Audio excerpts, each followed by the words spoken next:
রাজধানীর উত্তরায় এক দম্পতিকে প্রকাশ্যে কোপাতে থাকেন দুই যুবক। এ সময় স্বামীকে বাঁচাতে রামদায়ের সামনে ঢাল হয়ে দাঁড়ান স্ত্রী। ভাইরাল হওয়া ওই ভিডিওতে দেখা যায় স্বামীকে পেছনে লুকিয়ে রাখার চেষ্টা করছেন আর ধারালো অস্ত্রের সামনে চলে এসেছেন স্ত্রী। এ সময় স্বামীকে বাঁচাতে হাত জোর করে আকুতি জানাচ্ছেন তিনি।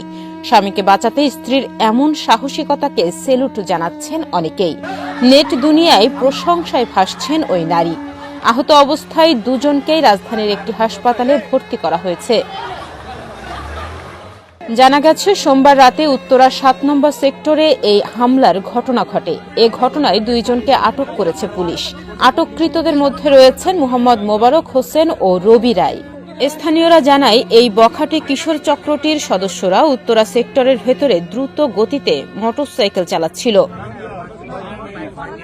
উত্তরা পশ্চিম থানা পুলিশ সূত্রে জানা যায়, তাদের মোটরসাইকেলটি একটি শিশুকে চাপা দেওয়ার চেষ্টা করে। পাশ দিয়ে যাওয়া আরেকটি মোটরসাইকেলে ভুক্তভোগী দম্পতি এ ঘটনার প্রতিবাদ করলে কিশোর গ্যাংয়ের সদস্যরা তাদের লোকজন ডেকে ধারালো অস্ত্র দিয়ে ওই দম্পতিকে আঘাত করে। এক পর্যায়ে জনগণ তাদের দুজনকে ধরে গণধোলাই দিয়ে পুলিশে সোপর্দ করেন।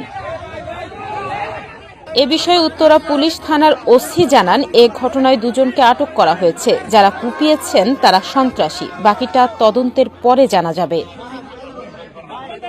তাহনিয়া ইয়াসমিন, প্রতিদিনের বাংলাদেশ।